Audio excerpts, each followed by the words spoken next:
On the regenerative journey, our goal is to nurture and facilitate the lives and journeys of all our followers, which is why we've teamed up with resource consulting service RCS, Australia's leading provider of education and advisory services in regenerative agriculture. RCS trains and consults across the ag sector, from individuals and families through to corporates and even government, empowering people to grow productive and profitable businesses in diverse and, importantly, healthy landscapes. They understand that the future of healthy families, resilient communities and regenerative farming lies in holistic education. Over the last 15 years, they've played an integral role in my own regenerative journey, and I have a lot to thank RCS for, and I'm one of 7,500 others who have attended their farming and grazing for profit course. I don't know where I'd actually be, and I certainly wouldn't be this far down my own regenerative journey if I hadn't completed a significant amount of training with the RCS team. I can't recommend more highly RCS to anyone looking to start their regenerative journey in a supportive and proven environment. Terry, McCosker and your team, you absolutely rock. And we're also absolutely stoked to be collaborating with them now. For my listeners only, we're offering a 10% discount on all farming and grazing for profit schools and grazing clinics in Australia this year. If you add this to the early bird rate of a 7-day school, you could get a whopping $1,000 off the standard price. Simply add the code CharlieRCS, that's CharlieRCS, that's one word, at the checkout to get your concession. How awesome is that? Now head to the show notes to find out more. Agriculture offers the solutions for so much that's going on in the world right now. And how do we bring that together? How do we help the rest of society heal itself? That was Terry McCosker, and you're listening to The Regenerative Journey. From wherever we are, we acknowledge the traditional custodians of country throughout Australia, recognising their continuing connection to this land, its waterways, the stars in the skies since time immemorial. We pay our respects to the elders, knowledge holders, and to all the generations of First Nations peoples who have nurtured their unceded sovereign lands for over 80,000 years and continue to do so today. G'day, I'm your host Charlie Arnott, an 8th generational Australian regenerative farmer. And in this podcast series, I'll be diving deep and exploring my guests' unique perspectives on the world so you can apply their experience and knowledge to cultivate your own transition to a more regenerative way of life.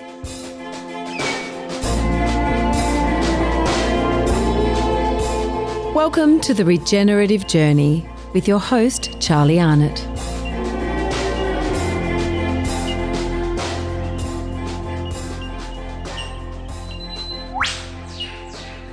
G'day and welcome back to The Regenerative Journey. This is part 2 of the Marathon 3-hour interview with Terry McCosker, and I trust that you're up to date, having listened to part 1 last week. Before I bang on about Terry, just wanted to drop in the reference to the RCS conference, Terry being the founder of RCS here in Australia, and the conference on the 16th and 17th of July.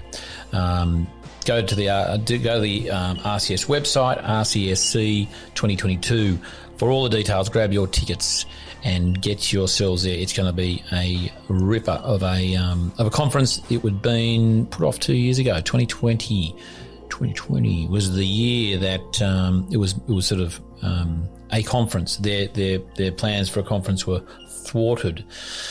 Obviously, like most plans for the people had that year and last year.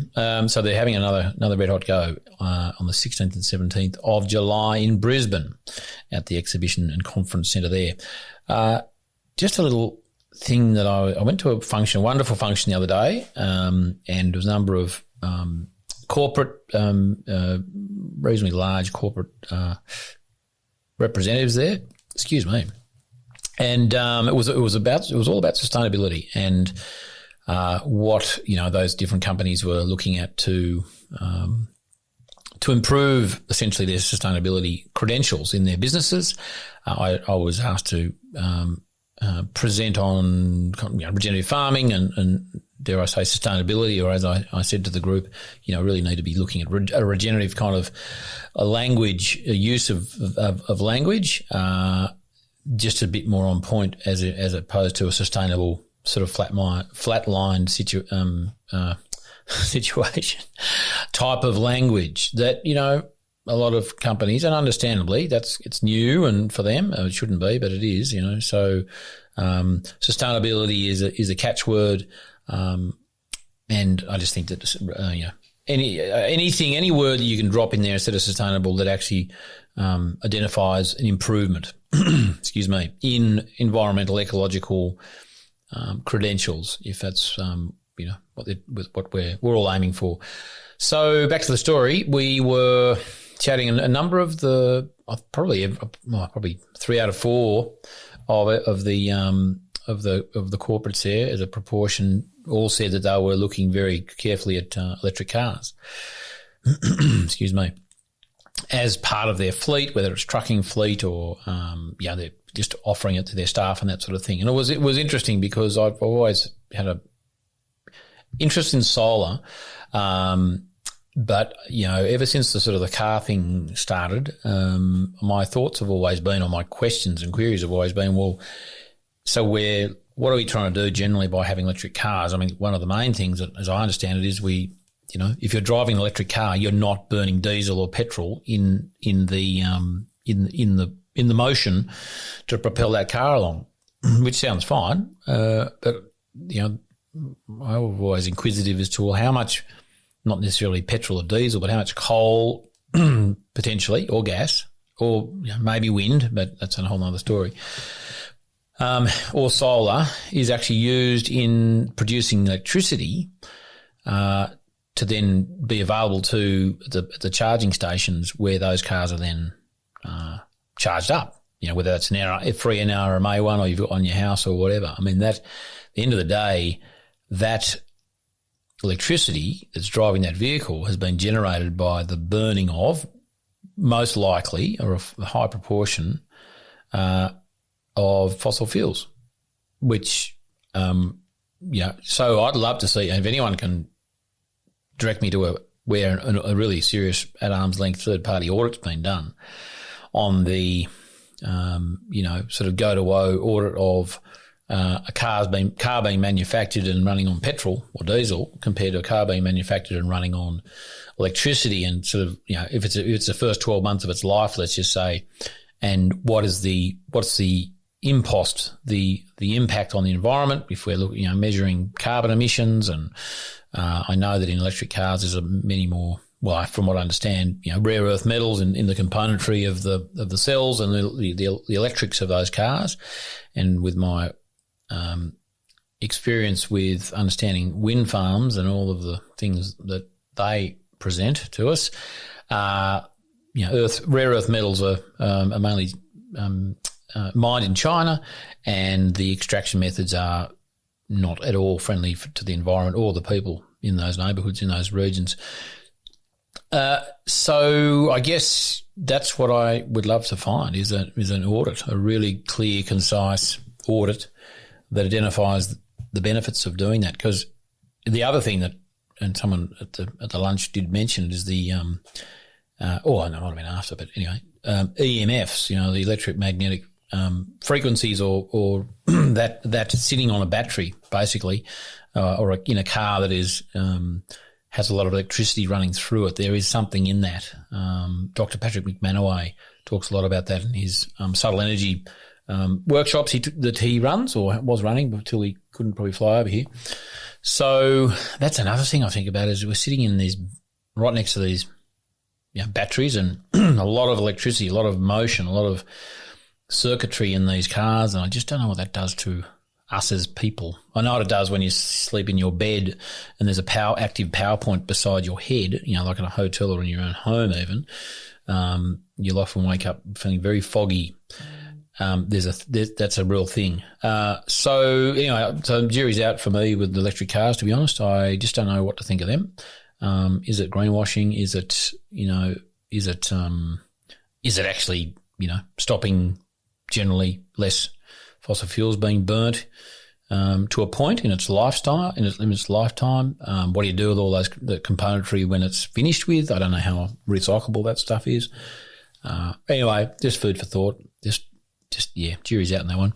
Now, getting to Terry part 2, was a lovely sort of segue from part 1 where we talked about his life, but part 2, we talked a lot more about what his current activities, plans, what he's excited about, that sort of thing. And he didn't fail in diving really deep, and I really appreciate Terry's vulnerability and transparency, and he's always been one that gives a lot of his time, a lot of his a lot of effort, and a lot of just sincerity in the way he spoke. So I hope you enjoy this part 2 with Terry McCosker as much as I did listening and sitting with him in the Botanic Gardens there a couple of weeks ago. It's awesome. Part 2, Terry McCosker. Well, a principle is a principle because it doesn't change, does it? It can be whether it's, whatever you want to call it, cell grazing, time control grazing, managed grazing in the territory. The principles apply there as they do at Boorowa. Yep. Or Yeppoon. That's right. Yeah. So let's jump to RCS of today. Just give, for those sort of listeners who aren't familiar necessarily with the charter of RCS. And before you do, I'm just going to do a little quick. I mentioned it before. I did Grazing for Profit in about 2005, and the month before I did it, the only reason I went to it was because I did a one-day course called Profiting from the Drought. Mm. And I reckon you guys should use that line somewhere when the next drought, because that gets people going, are you fucking serious? Yeah. Like, what do you mean? It got me the next month of the week, life-changing stuff, and then I did the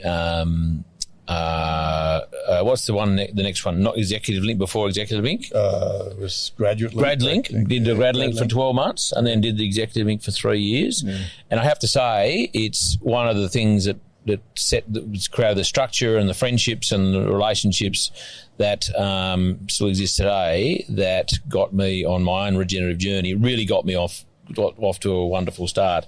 Didn't know much about holistic management at all, to be honest. It's just, I guess, once you're exposed to one kind of stream, in this case, it was kind of, that was enough. I didn't need to kind of crowd my head with more stuff. It was enough on that. So, so thank you, Terry, for creating a business way back then that has influenced. How many grads have you run through, you reckon?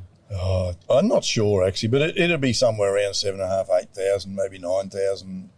That's through the long schools. Yeah. But when you look at number of people through all schools, like short courses and so on, yep. Yeah, it's probably 10, 12,000 more, something like that, I don't know. And when you consider, you hear different sort of numbers, but is 140,000 farmers in Australia, is that right, or something like that? That's pretty good. That's pretty fair proportion. Yeah.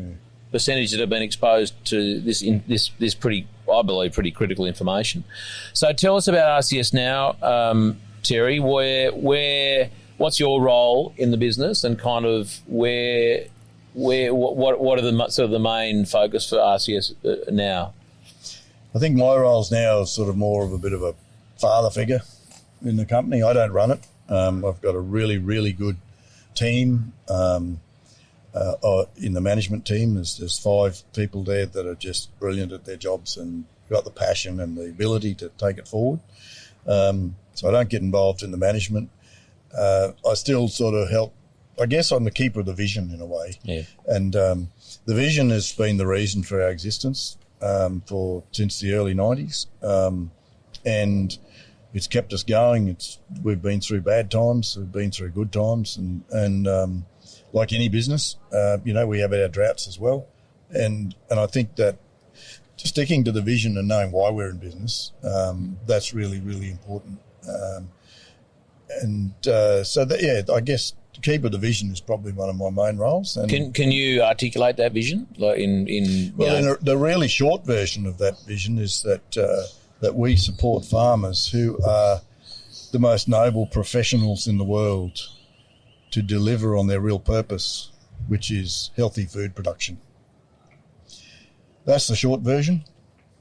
We've lived by the long version for 30 years. I don't know whether you want the long version or not. Yeah, no, you should. Yeah, bloody oath. Right. We're in an elevator, and I've just rocked in and seen this good-looking old silver-haired rooster, and I'm going, what do you do, mate? Well, I think in a nutshell, we transform agriculture and empower people.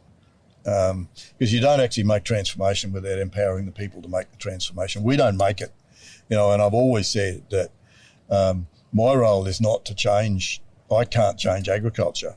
I can facilitate the change or help the change or guide the change, and that's our role. And our real vision is to see the soils in agriculture becoming healthier, growing organic carbon, no bare ground, growing plants that are healthy, that don't require a lot of props and chemicals to prop them up, with animals grazing those that are healthy and productive and are maintenance free. We want to see people achieving their goals, their visions, their dreams, and doing that forever. We want to see the family farms continue for thousands of years, and we want to see them, making profit, having fun, and whatever their level of productivity, production, whether it's cropping, whether it's grazing, whatever it is, that they're actually utilising sunlight and rainfall effectively, and looking after the ecosystem, and that we can all still be farming in 5,000 years' time. I love the reference to thousands of years. Yesterday, episode 53 came out on the Regenerative Journey, Nat Kelly, and she's a Peruvian-born, Australian, LA-based actress. There's a mouthful. And she references Indigenous cultures' intention of looking 7 generations in front. That's how they make decisions. Yeah.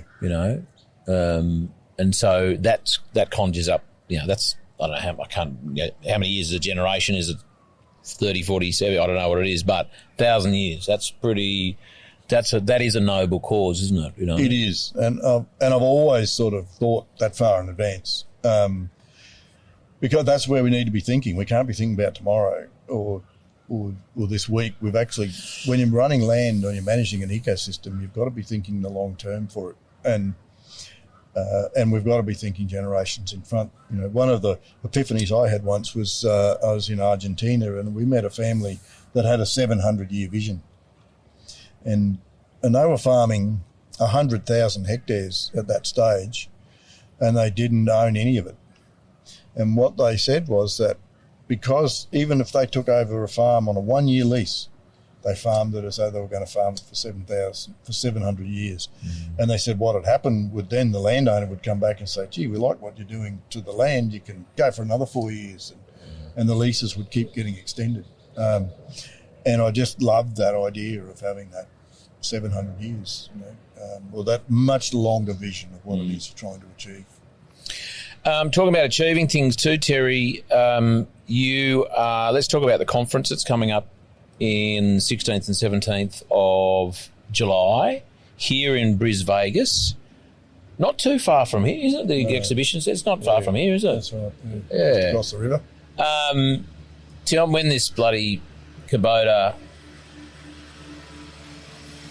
ZD121 gets out of the way. Tell us about the conference.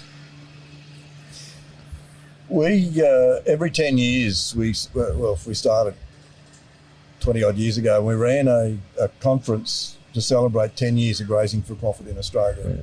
And what we wanted to do is look 10 years in advance. What's coming up? Where do we need to be thinking?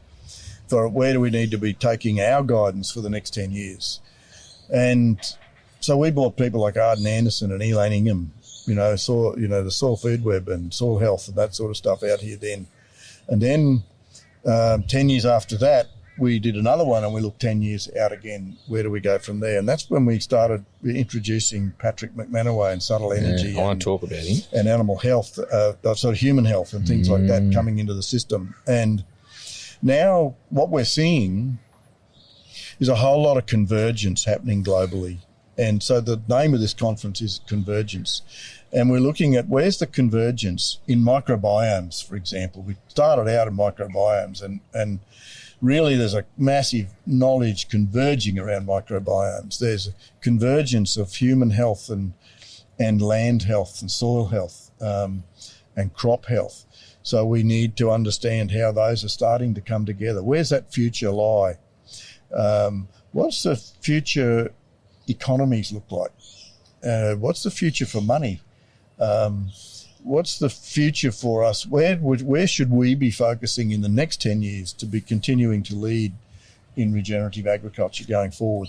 And so what we see at the moment is a whole lot of things converging, and we want to bring those together and see what comes out of that to give us the direction over the next 10 years. What do you reckon might come out of it? Where do you, knowing what you know a fair bit, what do you see are the important things to focus on next 10 years? I don't want to preempt the conference because I really don't. I really don't know what will come out, because we've got some of the best minds in the world coming together. Who are some of them? Zach Bush? Zach Bush. He's going to be virtual. Yes, yeah. And surely you can't fly over and bring him back, isn't it? Well, it's all this, the way we treat COVID is putting them off. And John Kempf now, who's one of the world leaders really in regen ag. Yeah. Charlie Massey, who's learnt a lot, I believe, since called the Reed Warbler, and has been working with Hawkins, what's his name? I can see the book, Drawdown. Yeah, but on the new book on regeneration. Yes. And the involvement of regeneration, of agriculture and regen ag in regenerating the planet. And so I'd really like to learn from Charlie is how do we see that coming together.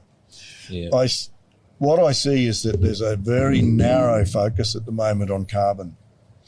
And carbon is one molecule, and it's one thing that affects the climate system, which is only one system on Earth that's in trouble. And so we run the risk at the moment of focusing on this one tiny little thing and forgetting that our oceans are in trouble. There's too much plastic in the oceans. Our health systems are in trouble. Our biodiversity is declining. Our soil health declining. So much is going wrong globally. And we're off focused on reducing CO2 in the atmosphere. And I think that there's a real danger in that. So I think we've got to step back and be a lot more holistic.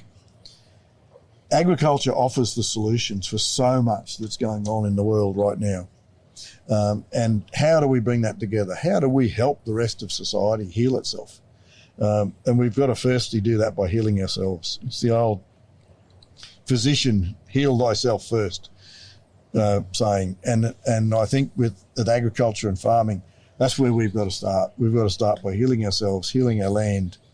Then we can start healing society with better quality food and a better environment to interact with, and all sorts of stuff and all sorts of learnings that people can learn from us. So I would hope that there's a lot of stuff like that is where the conference will start to converge. Which, I mean, I love the sort of the concept, the theme of convergence, because it's a convergence of ideas and minds, isn't it? And people. I mean, literally, what a lovely thing for people to look forward to actually converge at a conference. I mean, I can't remember. I went to the Albury conference last year, but like that's just, people don't do conferences anymore. No. You know, what a wonderful opportunity for people to come together and share. It's interesting, and it's a great point about the kind of, carbon's one molecule, and it's part of such a big functioning, ecosystem, ecology, world, global environment, and we forget about so many other things. It's not dissimilar. I don't want to bang on about COVID too much, but it's like the whole idea about that, what was put in place by government mandates and masks and all that sort of stuff was to sort of save lives. And that was the focus. It's like, we're going to focus on carbon because that's the thing that's, I know we're going to focus on this because that's going to save. But there was no consideration, well, if there was, they threw it out the window, of all of the other consequences. That's right. Yeah. And I think we might have touched on it back in Albury about, just the health of people, just the isolation and literally being isolated kills people. Yeah. Yeah.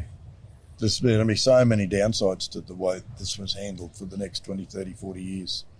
Business-wise, mental. Just mental health-wise, health-wise for children. Yep. Locking little kids in a house, not giving them access to this nature that we started talking about, access to. Well, there was that footage of the whoever it was with a big concrete barrier putting it on on a skate park or something somewhere so the kids couldn't use the skate ramp, so they weren't drawn to go out there, or helicopters cruising around going, get out of the park, go home, whatever it was in Sydney. And the irony was, when the floods, so they were out there willy-nilly doing that.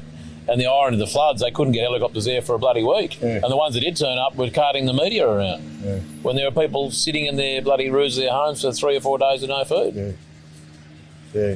Oh, don't get me started. It's a screwed up society, isn't it? So 16th, 17th of July here in Brisbane, we'll put a link in the show notes for tickets. And I'm really looking forward to it because I know in 2020 you had it booked in, didn't you? Yeah. And Zach Bush was going to come back out because he'd been there in March that same year. All the speakers were going to come in 2020. Yeah. So now, unfortunately, a lot of the really key people, the Americans, are not travelling. We may have Jacqueline McGlade. She may be in Australia. She's a real guru in natural capital. Her background is incredible.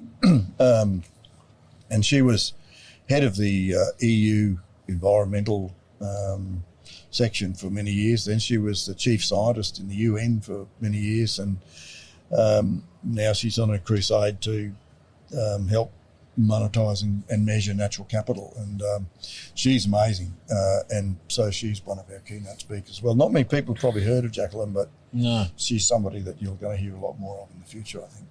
Awesome. Incredible. One of the things that makes her incredible, she's professor at 2 universities, got almost, I don't know how many degrees, but she lives with her husband, who is a Maasai chief in an African village in Kenya. Wow. So she's grounded. Totally. Not only is she, an incredible scientist, but she's grounded.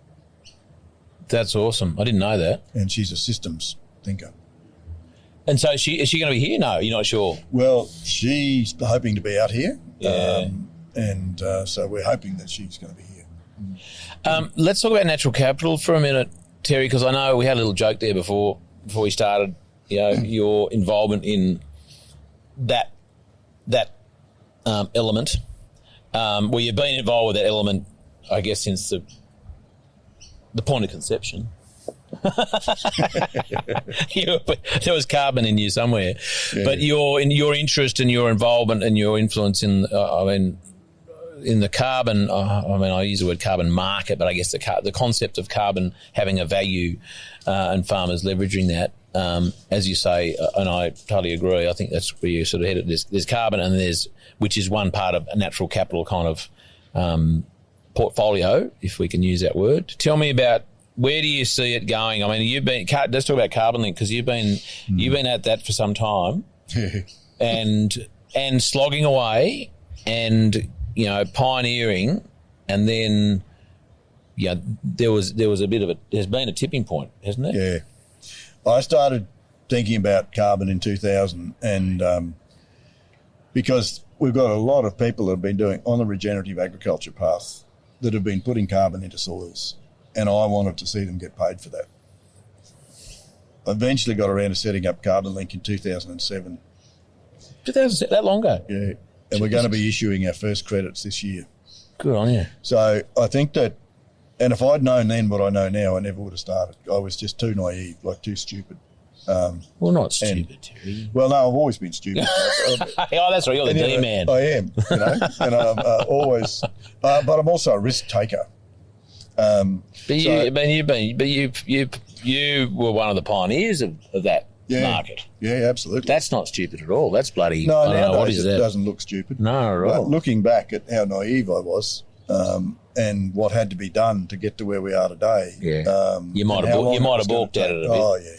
Like the cost in time, the opportunity cost, the actual personal cost, all that sort of stuff's been enormous. Yeah. But we'll get there this year, and we'll be an instant success after only 20 odd years. And I think that. So I think where we are on carbon is that, firstly, there's a market for carbon, and so that's why there's a lot of talk about carbon now. It's real. And our first guys are going to get issued with carbon this year. And that's exciting because they were first measured in 2016 There's 5 properties involved there, over 18,000 hectares through Queensland and into New South Wales. They have all had at least 2 years of drought out of the 5. Yeah. One of them's had 2 floods.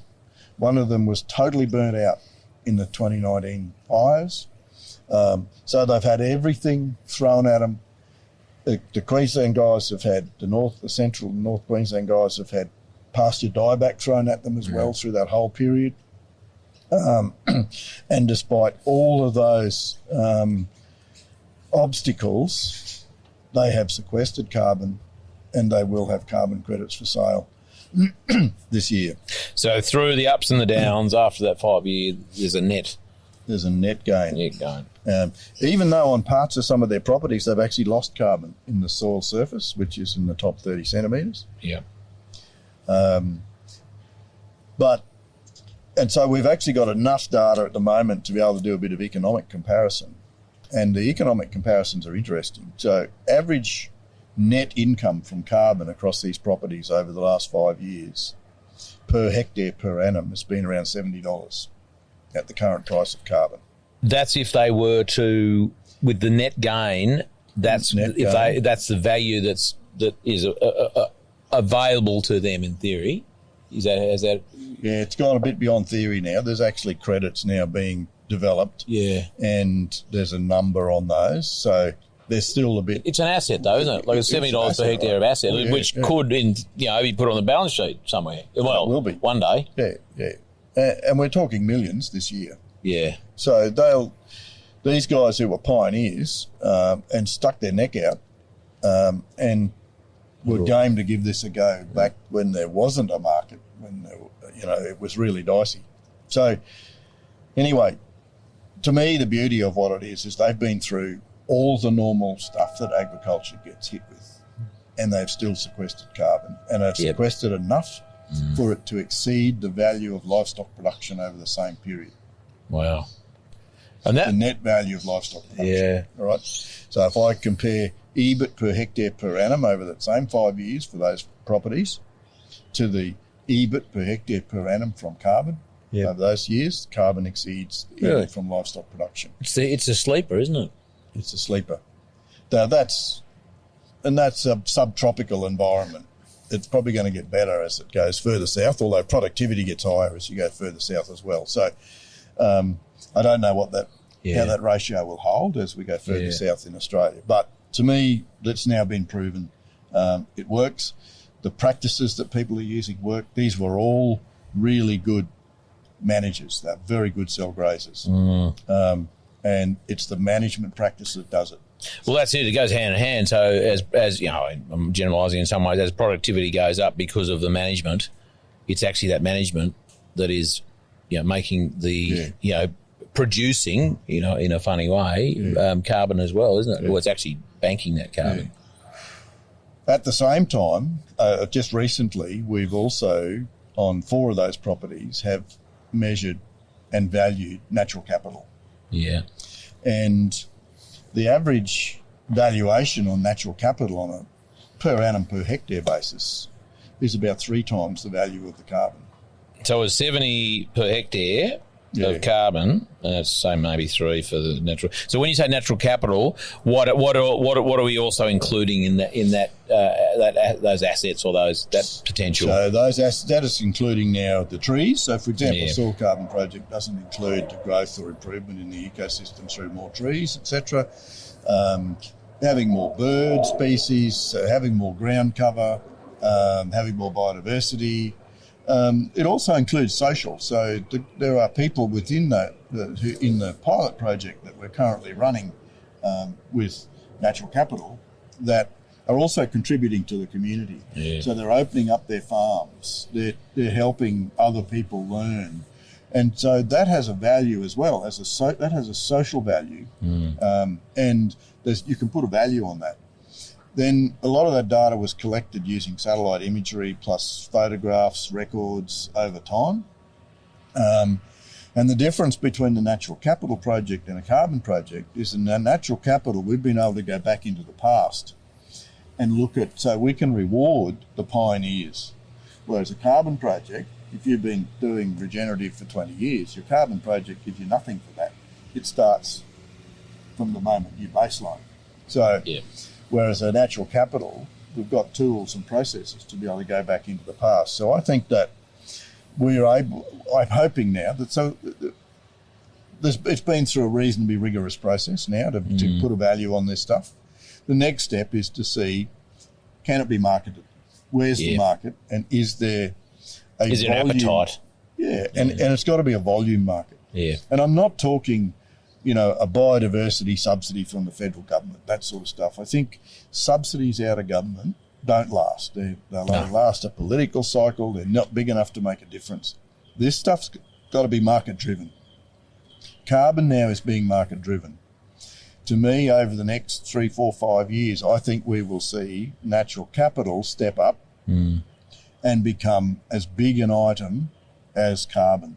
And I hope that it is. Because natural capital includes carbon. Yeah. So if you've done a carbon project and you've got a natural capital project on top of that, you subtract the income from the carbon project off your natural capital project. To see what that, what sort of portion that is. That's right. Well, I'm quite aware of that natural capital project being involved, and I very excited for the way that it's structured and the potential. As you say, next steps are: is there an appetite for that kind of a natural capital value that can be leveraged as a farmer and can be utilised as someone who buys that or gets involved in that market. So I'm really excited about it. It's the most exciting thing I've heard coming out of the natural capital space for years. And as you say, Terry, natural capital is all of it, and carbon's a portion. And I remember going to a carbon wasn't even a conference, it was a one-day bloody yarn in 2006 or 7 in Young, at the S&C Club in Young. And I, up until probably 12 months ago, was no wiser with all of that in that period of time from 2006 or 7 to say last year, just because all we heard about was carbon and the carbon market and what the price of carbon was, and the other thing that gets up my goat is as you say, subsidies, and not too far from that is kind of, the selling of those carbon credits, or a business saying, "Oh, we're carbon neutral." Is it carbon neutral when you? I can't remember. They're positive or negative. They're like we're actually sequestering, or we are responsible for sequestering more carbon than we're putting out through our production, and then finding out, and this is a farm, and then finding out that they're actually doing that because they're planting trees in India. To me, that's just ludicrous. Can't you put trees on your farm, or measure the carbon you're putting into the ground through your grazing, or whatever the natural capital kind of activities? And I just think that is. It's sort of it's just gone off. Yeah. It's just gone off the rails a bit. That's right, and that's the risk with picking on this tiny little molecule right out in the edge of stuff. Poor old carbon. But there is a market for it. It will help drive regen ag, I believe, and for that reason, I'm staying involved in it. But we're much more excited about the bigger picture around natural capital and the flexibility we've got around that. So it being a commercial-based process, it's not bound up in the same amount of red tape that a carbon project is, and therefore I think it'll fly much faster and much further. Well, at least I'm hoping that. Well, and I also think it's going to be more not at the whim of, but it's involved in a it's a commercial public. When I say public, as in not government, kind of tied up marketplace, which is, it's been tied up for all those years, and this seems to me like, anything that it had, got up some speed and actually was successful, never started because government got it going. No, that's right. It's always been private investment and entrepreneurship and adversity, that actually gets it going. And then, you throw some subsidies at it. It's a bit like schools, like in the Steiner School situation where, they have they had a charter and so on, and then as they sort of got used to be on the tee to government getting the dollars and the funding, it's like things were compromised because they were so used. And all land care is exactly the same thing. Yeah. You know, let's talk about subtle energy. One of my favourite topics. We knew you were going to get to it. Yeah. Tell me, you mentioned Patrick, the amazing Patrick who I was banging on last night to a few people about, because he's been to Hanamino, he's been to a property of ours up in the Northern Rivers, and I've referred him to many people. Tell me about that is there going to be subtle energy action at the conference? We'll come into a number of talks. So we've got Diane and Haggerty, for example, and Diane, a lot of their business is based on using and understanding subtle energy and working with energies in their business. We've actually got a session with Sarah McCrum on the consciousness of money, and she's written a really, really good book on that. And it will come into, there's a number of topics. It's sort of because of convergence. It converges with a whole lot of other stuff. And you've got Zach Bush, I'm sure Zach will mention it, and several other speakers, all understand the energy side of this is just as important as anything else. Is Charlie Massey, is he into solar energy? Is he doing much of that? Well, Charlie doesn't speak about it publicly, but he is. But I know he'd written a chapter for his book, which the publisher wouldn't allow him to publish. Because it was a bit too spooky, wah-wah. But that chapter has now turned up in another book that's being written by an academic in the UK. Yeah. And I'm pretty sure Patrick might be a co-author in that book as well. So with permission? Yeah. Okay. Yeah. They didn't just get it and this is good. No, I think Charlie might have a couple of chapters in that book. So yeah, wow. Yeah, so he's actually sticking his head up above the parapet in that new book, which I'm not sure when that comes out or even what it's going to be called. Talk us through it, Terry, subtle energy and kind of what is it and where does it fit in agriculture? Like, why did you get into it? Maybe start there on the personal side. I got into it because you're a bit of a weirdo, that's why. Yeah, I know. Well, I was a real weirdo. I was at a biodynamics workshop one day. Oh, really? And there was a set of books there. And I walked up to the books, and for some reason or other, my hand grabbed, God, it's got a metal block, a book called The Field by Lynn McTaggart. McTaggart, yeah. And I read that book, and I couldn't put it down. I thought, geez, this is, like, I'd never thought about this stuff. And as I read that, I suddenly, in my mind, things became clearer. I could suddenly separate the difference between spirituality and religion. Two entirely different things, and the reasons why they're different. And so I was able to grow a bit through that book. And it taught me that there's a lot of stuff out there that science can actually measure or do stuff with, but doesn't fully understand. But what I understood from that is that there is a science, and that science is in quantum physics. And so an understanding for me that there was a science backing it, well, then that sort of made it a bit more legitimate. And then we started experimenting with it in RCS, so we introduced various groups to little bits of stuff. And one of the gurus we brought out from the States actually started us off on it as well. And he taught us how to dowse. Remember who it was? Phil Wheeler. Oh, yeah? Yeah. He's written a few good books. Yeah. And so, and then he introduced us to the radionics machines and radionics. And how long ago is this, just roughly? Like, what are you thinking? About 2000. Yeah, so 22 years ago, I suppose. That far away, that far back. Yeah, cool. Yeah. Well, I've been weird for a long time. And so... when you started getting D's, you started getting a bit weird. Yeah. And then... or maybe it was when you fell off that horse. Yeah, that might have been it. Yeah. When you were 3. Might have knocked your head. Yep, so then we started mucking around with it in RCS, and I got a bit of an interest in it. But I guess one of the things that really switched me was one day I'd finished teaching a course somewhere in New South Wales. I think it was a grazing clinic or something, and there was only one person left at the end of the day. And anyway, so I said to her, well, let's have dinner together. So we did, and we were talking, and and she said she was a psychic. And that sort of interested me a little bit. And for some reason or other, we started talking about our son, and our son Sean, who we went to the interview with in the Northern Territory, died while we were in the Northern Territory. Hadn't been there long, and he drowned. And so I'd probably never really grieved, and I just buried myself in work to try and get around that. And anyway, she said, oh, say he come up, and she just said to me, he's here. And I said, what do you mean he's here? She said, he's right here in the room, he's right here. And she said, he's been waiting for you to talk to him for 20 odd years.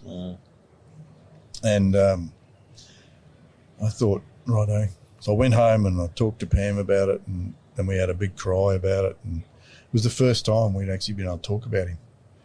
And anyway, I said, righto, I want to sign. And so we were visiting his grave not long after that, and the wind started to blow and my hat blew off, and I just sort of out of the blue said, oh mate, can you stop the wind blowing while I get my hat? And the wind just stopped. There it was. Just stopped like that. Yeah, I went and picked my hat up, put it back on, got it, went back, and the wind started blowing again. I thought, right, that's one. Yeah.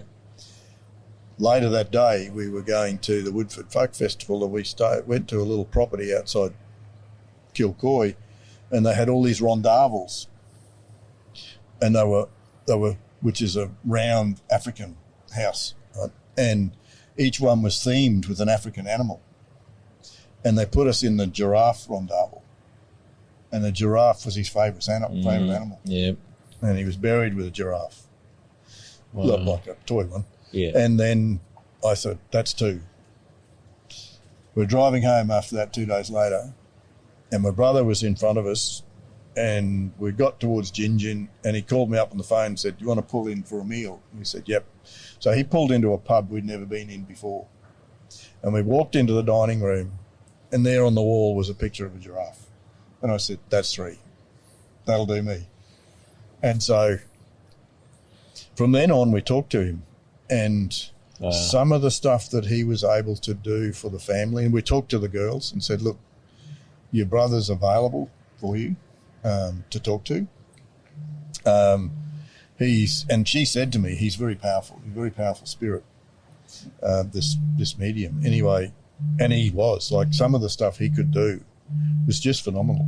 And, I don't know whether you want to go into some of the stories, some of the things he did, but it was No. Let's. If you're happy to go there, I mean, this for me is some of the most important stuff that needs to be said and people need to hear, I think.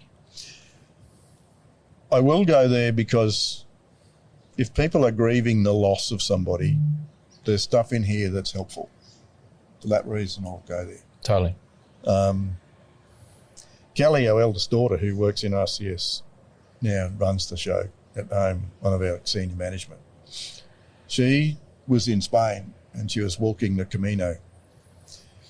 Anyway, she was wandering along and taking photographs and ginning around, and knowing Kel, she would have started on the trail late for the morning, and it got dark, and she had no idea where she was or what she could do or where she could go. And she didn't panic. She sat down and she spoke to Sean and said, Sean, and we just speak to him like he's there. Yeah. Mate, I'm lost. I need to find a town. I need to find where to go tonight. Give me a hand. And within probably 10 minutes, she heard this little bell ringing. And these two little dogs came out of the darkness, and one of them had a bell on its collar. And it came up to her. They both came up to her, and then they turned around and they walked off. And she said, all right, well, there's my sign. I'll follow the dogs. So she followed them, and they got ahead, and, they were in the dark, but she could hear, so she followed the sound. The bell. At one stage, they got too far ahead, and she couldn't hear the bell.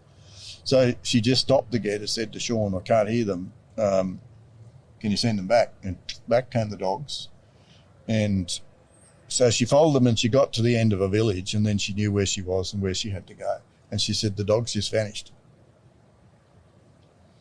Anyway, just after that, Kel was telling us the story, and then Stace was looking for, she's a naturopath, and she was looking for some premises in Gladstone to set up a holistic practice. And she'd found those premises in a bigger building that was set up exactly like she wanted.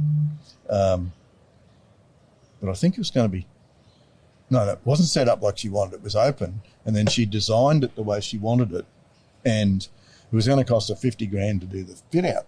And she rang me up in tears and said, "Dad, I can't afford a $50,000 fit out." And I said, "All right, no worry." I said, "Sit down tonight and have a chat to Sean, see what he can do."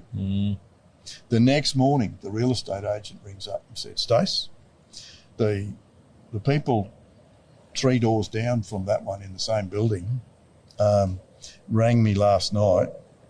They want to break their lease in a month's time. And that office was once set up as a doctor's surgery. And would you be interested in having a look at it?" She walked in, had a look at it, and it was set up as she had designed. Wow. The one sort of 2 buildings away within the same set of building, the same set of office blocks. Anyway. It was perfect. And it was absolutely perfect. It just needed to be cleaned up. So within 24 hours, he delivered on that. So then I said to him, I sat down and I said, "Mate, you've done a fantastic job for Kel and Stacey." I said, "What about you give Roz a hand?" And so... You gave him a challenge. Yeah. Within 2 weeks, she'd had a transfer to the school that she wanted to go to the position she wanted, and her husband had a $10,000 rise. Wow. How and that sort of stuff, just when we asked, he would deliver.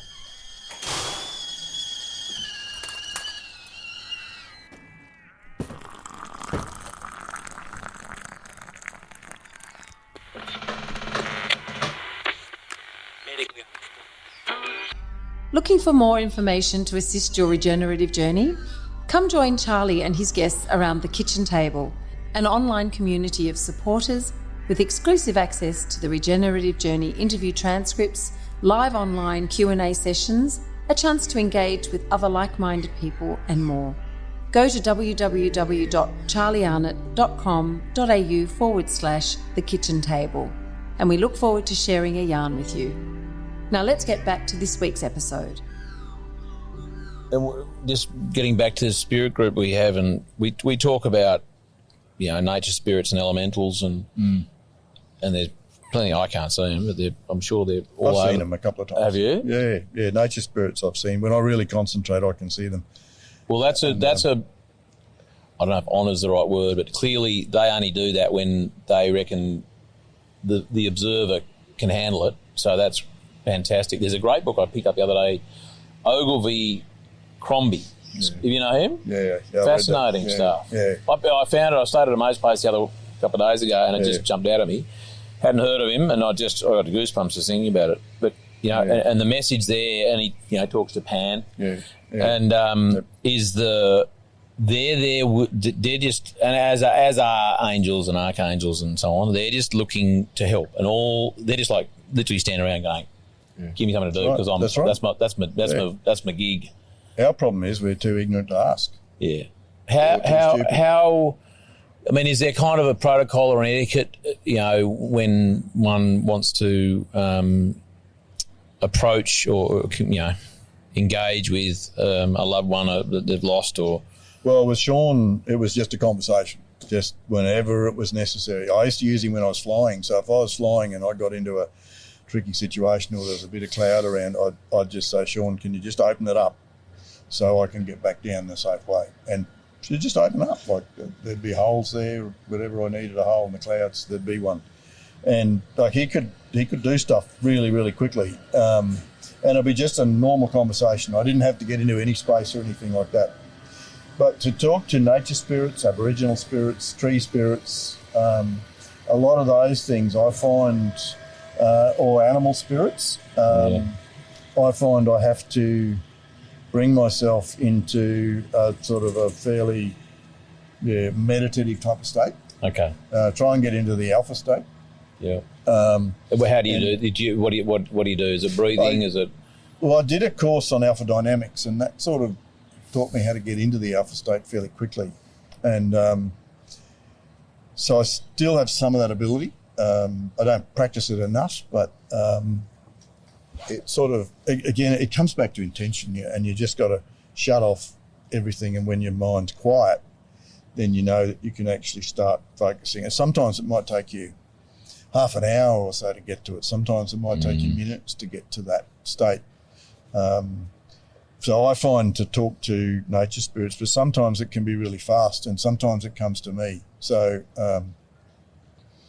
one of the most beautiful experiences I've ever had was 3 years ago. I was in the States and I was on a big ranch. This guy had 600,000 acres of country, and we met with him for dinner the night before, and there was a group of us driving around. And anyway, he'd raised the wolves, and he said, I'm losing 6% of my herd every year to wolves. And he said, the animals, the cattle, they've got no mark on them, they're not eating them. He said, I don't know what it is, but I'm finding animals dead, and I'm sure it's the wolves. And he said, I've sat out at night with a rifle waiting for the wolves to come up the track. And he said, and then I go to bed and I look out the window and they'll come up the track, but they didn't come up the track while I was sitting there with the rifle. And anyway, he said, we see him, we'll shoot him. And he just kept going on about it. Anyway, after he'd done it a couple of times, I just quietly said to him, I think I can do something about that. And he just ignored that and kept going, and then came up the next morning and I said, I think we could do something about that. And he just kept going and ignored it. But that happened 3 or 4 times. Anyway, we're driving back to the homestead and we're going to leave the property. And next minute, I get this thing go bang in my head that just says, you have to talk to us before you leave the property. And I knew it was the wolves. Yep. And he's sitting beside me. There was people in the back. I didn't want to embarrass him. So I quietly said to him, look, I think I can do something with the wolves. I said, when we get to the homestead, I need to go off quietly and I need to talk to them and I need to negotiate with them. But I'm going to do a negotiation. And for it to work, whatever I negotiate, you have to be prepared to stick to. Do you want me to do this? And he said, yeah, I'm happy for you to do that. So we got back to the homestead and I just wandered up to the edge of the scrub, and it was instant. I didn't have to get into any state because they were so wanting to have a conversation. Yeah.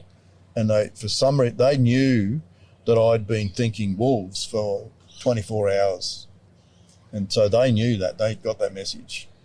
And then they contacted me and said, you've got to talk to us. And so I sat down and I said, right, you know why I'm here. Yep.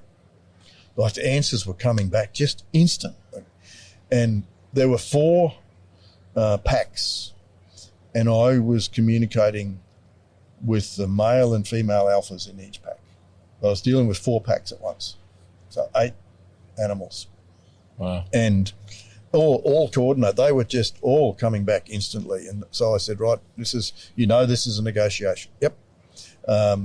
You know that there's been animals dying. Yep. So I said, right, from the perspective of the owner, you cannot, this is what the deal is going to be, you cannot chase them, scare them, eat them or anything like that, right? I went through a series of things that... Conditions. Conditions that they couldn't do. Do you agree with that? Yep. Do you understand that if you break that, he has the right to shoot you or poison you? Yep, understood. And it just went really smoothly and really fast. And then I said, is there anything you want in return? Yeah, I was going to say, I've got to get to that bit. Yeah, and the answer instantly came back, yes. Yeah. And then I'm sitting there thinking, what the hell is it? I had no idea. And then they told me, they said, we want access to all the water. And the emphasis was on all. And he just put in 30 kilometres of pipe and troughs right through the landscape. Right. And they wanted access to the troughs. They didn't want to have to walk 15 miles back to a spring or a creek somewhere. They wanted access to the troughs where the animals were. So I agreed. And anything else? No, that's it. And there was only one point in all of that where there was one hesitation from one animal. And it hesitated for probably a second and a half. Wow. Before agreeing. And that was agreeing to be shot if they broke the rules. But the communication was just fast and clear and like perfect. And you could see, like, I could sense they were sitting there, and they said to me, they said, we've been waiting for some human to talk to us for so long. And I thought, what a privilege. You know, I was picked out of the crowd to talk to them. And I never saw them. Didn't know where they were. They were somewhere in the landscape. You don't have to be. It's subtle energy. It can work over distances.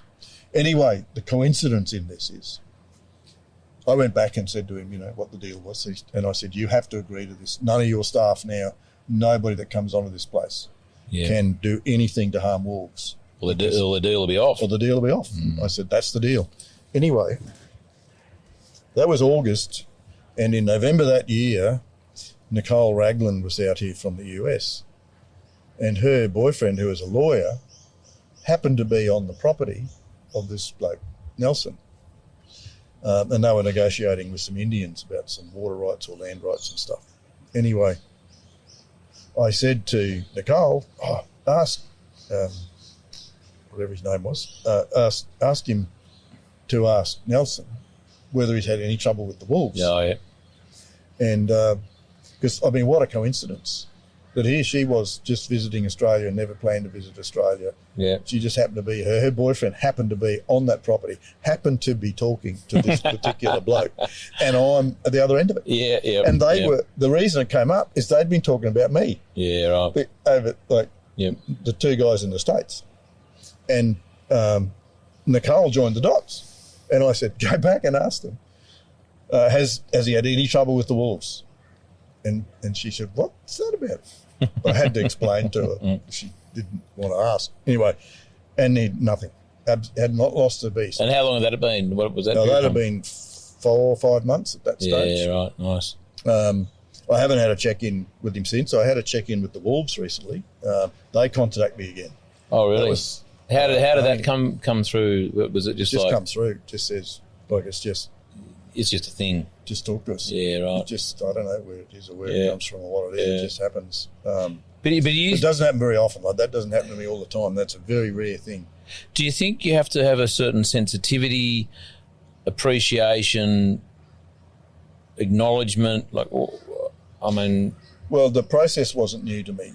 So we have a lot of dangerous snakes at home, and I have a lot of grandkids. And so I've negotiated with our snakes for a lot of years now. And we have a boundary that I negotiated with the snakes as to where the venomous snakes can come to. And they're not past, but I'll allow the carpet snakes and the tree snakes and the non-venomous stuff to come in wherever they like around the house. But the venomous guys to stay away.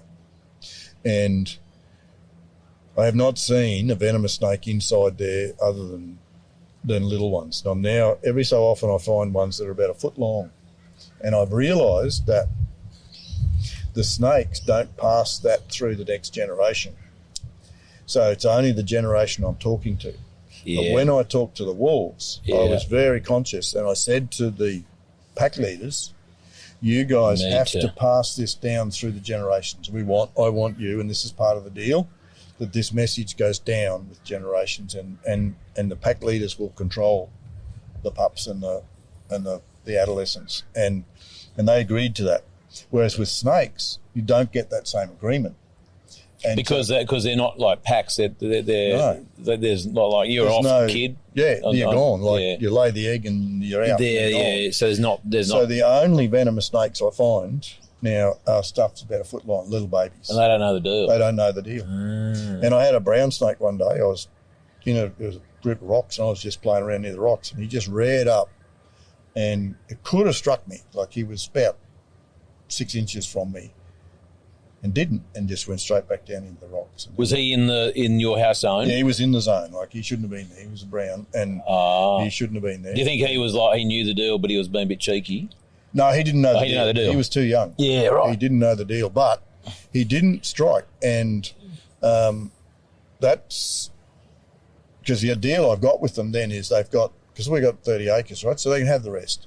Yeah. So what I say to them, look, there's other animals out there. You can have all the insects you like, whatever you like, but part of the deal is you do not attack or affect any of our domestic animals or any humans that walk into your space. Yep. And one morning I had a black snake, and the boundary is right beside my veggie patch. And there was a black snake that come right to, he was within about 2 or 3 inches of where that I'd set that boundary, the psychic boundary. And he was just sitting there, and he just watched me in the garden. I had no fear of him at all. And I went away, and I came back, and he was still there. And then after probably 10 to 15 minutes of him sitting there, he turned around and went away from where that boundary was. Yeah, right. He was respectful of the boundary. He was respectful of the boundary. Yeah. I love that shit. And and back to Abercrombie, Ogilvy, Crombie, the first chapter of the book, you know, experiences with nature spirits. I can't remember the one. He says he's in the Botanic Gardens in Edinburgh, and he's sitting there and he's sort of chilling out with the beech tree behind him, and hearing this, sort of feeling and hearing the sap in the trunk, and he's really chilling with the tree. And anyway, he sees this thing, as jumping around, and comes up to him and doesn't think he can see him, and whoa, hello, he can see me. And then the first question that the little fawn asks him is, why are you humans so stupid? Yeah. Which is kind of, and I love their childlike kind of way, and they're just, that's their question, because it just comes out of their mouth. There's nothing hidden there. And that's what I see when I see the nature spirits. I see these little things jumping and excited to be talking, dancing, and to be asked to help. They get so excited. Yeah, they're very excitable little things, and it's amazing, the excitement level. Let's do a quick, I'm just conscious of time. You are a champion for talking. This is definitely a two-parter, and I'm hoping my little generator behind the bushes isn't going to run out. But I do want to just touch on quickly Patrick McManaway. I'm going to put some notes for Patrick in the show notes, because I've done 2 of his subtle energy level 1 subtle energy courses. The first one I did was actually at the Gaylong Monastery near Burrawa, which is fascinating. And then I'll pop him in there. Read all about Patrick. It's fascinating stuff. Such a lovely, lovely man.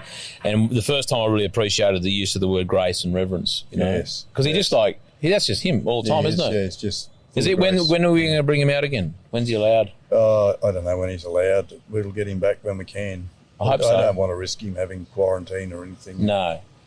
I guess pretty sure he'll be a non-vaxxer. Yeah, I reckon. And I was telling the guys last night about at the I think it might have happened in both of the courses, how we had dinner and drinks and so on, and the wine, like changing the taste of the wine. Yeah. That was hysterical. It was so funny. You'll have to go to his listeners. You'll have to go to his course if you want to know what we're talking about. But it is such a good use of 3 days of your time. The other thing, last kind of thing before we wrap this main part up. I've only got like a little quick 10 minutes after that, Terry. There's so much more that we could be talking about. We have covered a huge amount. I want to leave it there. Landmark. Can we just touch on that for a minute? Yeah. Because it's interesting how, and sometimes I discover it in the interview, and sometimes I knew already, because you kind of get the vibe of my guests that have done Landmark. And we're not talking Landmark, the old Landmark of... Talking Landmark Forum. Or Landmark Education. Yep. Yeah. Yeah, I did Landmark, I reckon it would have been in the 90s. And since then, I've encouraged all our staff to do landmark. All my kids have, well, I think all my kids, I think one hasn't actually. She's got away with it. Oh, not anymore. Yeah. And Pam, so we've all done landmark. And to me, it was a massive release. It just removed a whole lot of pressure from my mind. A whole lot of rubbish doesn't need to be there. I've found it really, really powerful. It's been life-changing for some people. I've encouraged a lot of people to do landmark. Others have found it just too confronting and probably too shut down to actually get anything out of it. So... Do you want to explain, like, without going into all the detail, like what's not so much the technique, but what's special about the way that they can kind of... where's the turning point in there? The analogy they use is peeling the rings off the onion, you know, and we're all got stuff we carry around with us, and at various stages of our lives we get rid of various rings, and hopefully by the time we're ready to disappear, we're just about back to the core of the onion, you know. There's nothing left.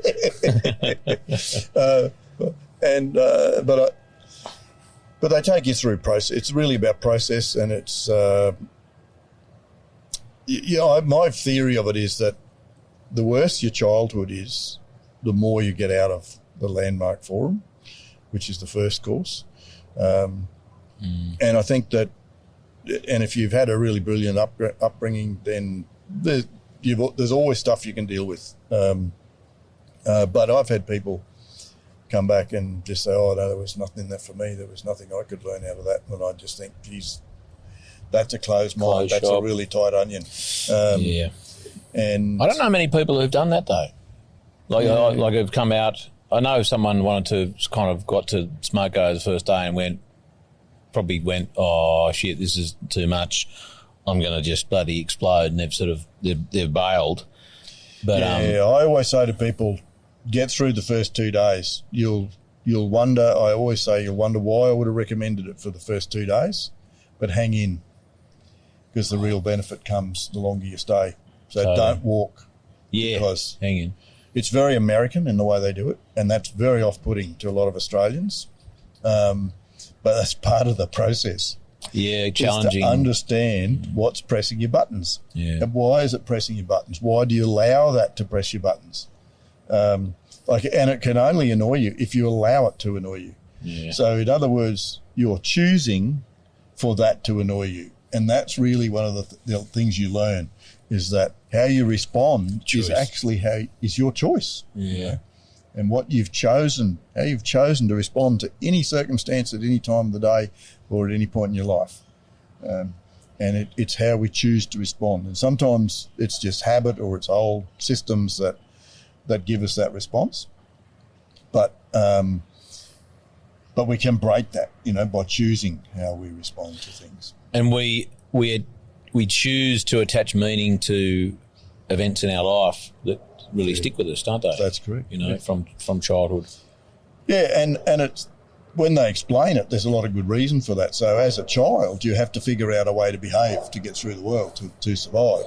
And so an event will come along, one simple little thing will come along, and that will create a behaviour in you which you'll carry with you for the rest of your life. A decision you made when you were 4-year-old or something. Yeah. Which doesn't actually work very well for you for the rest of your life. No. And one of the ones I really remember along those lines, as an illustration of that, was a woman who felt very unworthy and not good enough. And she said when she was about 4 or 5, her mother was coming home with the shopping one afternoon, and so she hid in a cupboard in the hallway. And Mum's loaded up with all the shopping and comes through the door, and this little kid bounces out of the door, surprise, Mum, joy. Surprise, Mum drops everything and got up this little kid for scaring her and so on. And then, so the little kid thought, right, I'm not good enough. And so I need to find a different way to behave. I can't do that anymore. I had to behave in a different way. And for the rest of her life, she behaved in a different way. And then through the process, actually tracked that behaviour all the way back to that incident. And so it's that sort of stuff I think is very powerful if you can go back and track down some of this stuff. You know, one of my biggest issues, which we haven't talked about actually, is money. And I have a what's called a very poor money blueprint. And our money blueprint is determined by our upbringing again while we're very, very young. And it's around the language we hear when we're being brought up. And it sets the tone of our subconscious. So if we hear things like money doesn't grow on trees, you know, rich people are evil, they've taken from the poor to get rich, you know, they're greedy, you know, all this stuff. And I've identified over 200 of these phrases around that are negative around money. We grow up with some of that stuff, and we create a subconscious belief system around what we're allowed to earn in terms of money. And I've done a lot of work on that as well, and I've shifted it a bit, but I know that I still have a fairly poor money blueprint. It's a worthiness thing, isn't it, I guess, isn't it? It's like, I'm not worthy to earn more than whatever, or, you know, is it kind of... It's not about not worthy, because I think I'm worthy, but it's about being able to accept cash. Yeah. That there's a So what happens is that if let's say your blueprint was at 100,000 a year earnings, right? Yep. And you're below that, everything will sail along and you'll start to go really well. Say you're in business, right? Things will go really well. And then you'll get well above that 100,000 a year earnings. And then your subconscious will self-sabotage and bring you back down below. You'll do stuff that actually knocks you right back down below that 100,000 again. Yeah. And that 100,000 will grow with inflation. It grows over time. And then we tend to fluctuate around up and down over that. And I got to a point in my life where I read about this stuff and I realised what was happening, and I just got sick of it. And I was given a book for nothing. It was called The Millionaire's Mind, I think it was called. I read that. But in the back of the book was a free seminar. But the seminar was in Cincinnati, Northern California, anyway. Yeah, somewhere. Yeah. Where's Boeing? Not your time zone, anyway. Yeah. Anyway, so I jumped on a plane and I flew. Oh, seminar as in, because I guess it wouldn't have been Zooms back then. No. This is back in the old days. Is it in person? Yeah. It was a 3-day workshop on overcoming this money blueprint stuff. Yeah, right. So I jumped on a plane on a Thursday, arrived over there on a Thursday, jumped into this course on a Friday, Saturday, Sunday, and flew home again on Monday. And the Yanks couldn't believe that you'd fly all the way to the States to do a free course. Yeah. You know. Yeah. But that's how good my money blueprint was. It was free. But it just cost But I'm me, not going to spend an extra cent for bloody... It cost me $5,000 to get there and back. Yeah. But it really didn't shift my subconscious. And what did was one day we were sitting down and my board was saying to me, well, how much money are you going to make this year in RCS? And I said, we're not really not going to make any money. And I said, that's not the purpose of RCS. The purpose of RCS is to change agriculture. Yeah. And the board said to me, you got a problem, boy. They organised and individually paid for me to go and see a shrink. And I spent 5 hours with a shrink working on my money blueprint, working at the subconscious level. Did the shrink, so the shrink, you kind of knew that was the paradigm that need to be shifted? Were they an expert in this sort of thing? Yes. He was a shrink that works with share traders. Oh, okay. Working on, again, it's just that, the money blueprint when you're trading. And, you know, being able to get back up again after a fall or accept a loss and all those sort of things. So, but that was his specialty. And what any sort of tips? Well, do you remember? It worked for me because we actually did it through meditation, and he took me into meditation, several meditations, and took me right back into my past. And we were able to identify exactly where a lot of that, the thinking or the blueprint was and where it had come from, and then we were able to turf it out. And that did make a difference. Still not brilliant. Well, listen, there's an interesting podcast, I can't remember the name of it, it's a lady in the States who she talks in millions all the time, and she's throwing around. It's almost, I mean, it's maybe that's part of my money blueprint. Sort of, it sounds vulgar in a way the way she talks about it in my mind, but she talks a lot of sense, and she talks about I guess that's maybe where I got the worthiness thing from. It's like, and the intention and the affirmations that she talks about, about bringing it your way, and actually sort of, I guess it's a law of attraction kind of thing too. She's putting in there, but she's like ball breaker, but she kind of gets the intentional kind of side of it all as well. Yeah, well, I got a lot out of Sarah McCrum's book, Love Money, Money Loves You, and it's about the consciousness of money. And it's a book that was channeled to her by the energy of money. And it talks about humans in the third person. You humans, like your nature spirits talk about us. You just don't know. You don't know how to handle us. You don't know how to talk to us. You don't know how to deal with us. And it's a very powerful book. Love Money, Money Loves Money You. Loves You. Okay. And Sarah will be a keynote speaker at the conference. Yep. Cool. Terry, I reckon we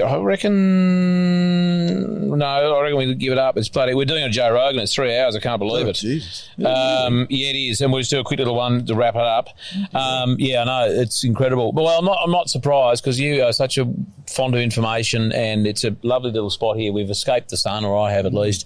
For those who... This will be a two-parter for sure. For those who want to hear a bit more of Terry, some specific questions, and you're not a Patreon member, just sign up to Patreon. Get on our website, charliearnott.com.au, and for a cost of 2 coffees a month that you probably didn't even need, you can get some transcriptions of all the interviews, monthly webinar with one of the guests. Each month we have a webinar with the guests or the previous or future guests of the Regenerative Journey. I do a weekly video, little bloggy thing as well, a vlog I think that'd be, and a communication and community of like-minded people. Extra stuff. So you guys are going to get the next bit with Terry. Thank you everyone for being on this thing. This is my long list by about an hour, I'd have to say, but not surprising. And Terry, I really appreciate your